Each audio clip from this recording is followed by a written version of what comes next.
سب سے پہلا گھر جو لوگوں کی عبادت کرنے کے لیے مقرر کیا گیا تھا وہی ہے جو مکے میں ہے، بابرکت اور جہان والوں کے لیے موجب ہدایت۔ اس میں کھلی ہوئی نشانیاں ہیں، جن میں سے ایک ابراہیم کے کھڑے ہونے کی جگہ ہے۔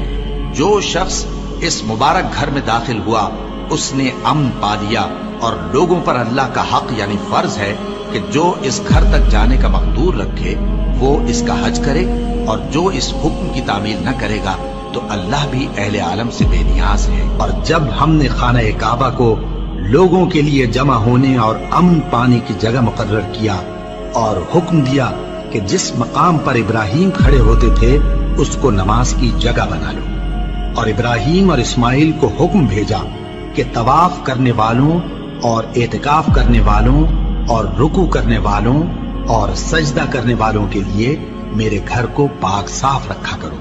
بے شک کوہ صفا اور مروہ اللہ کی نشانیوں میں سے ہیں، تو جو شخص خانہ کعبہ کا حج یا عمرہ کرے اس پر کچھ گناہ نہیں کہ دونوں کے درمیان چکر لگائے، بلکہ یہ ایک نیک کام ہے، اور جو کوئی نیک کام کرے تو اللہ قدردان ہے، دانا ہے۔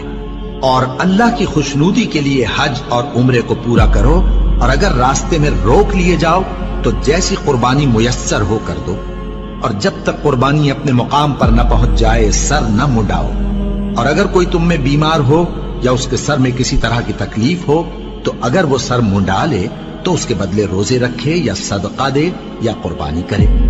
پھر جب تکلیف دور ہو کر تم مطمئن ہو جاؤ تو جو تم میں حج کے وقت تک عمرے سے فائدہ اٹھانا چاہے وہ جیسی قربانی میسر ہو کرے، اور جس کو قربانی نہ ملے وہ 3 روزے ایام حج میں رکھے اور 7 جب واپس ہو۔ یہ پورے 10 ہوئے۔ یہ حکم اس شخص کے لیے ہے جس کے اہل و عیال مکے میں نہ رہتے ہوں۔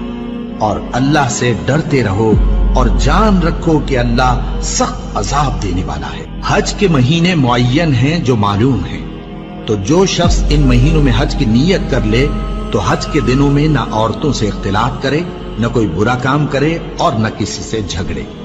اور جو نیک کام تم کرو گے وہ اللہ کو معلوم ہو جائے گا۔ اور زاد راہ یعنی رستے کا خرچ ساتھ لے جاؤ، کیونکہ بہترین زاد راہ پرہیزگاری ہے۔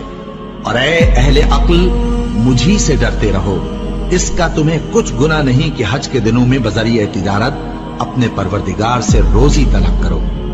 اور جب عرفات سے واپس ہونے لگو تو مشعر حرام یعنی مزدلفہ میں اللہ کا ذکر کرو، اور اس طرح ذکر کرو جس طرح اس نے تم کو سکھایا، اور اس سے پیشتر تم لوگ ان طریقوں سے محض ناواقف تھے۔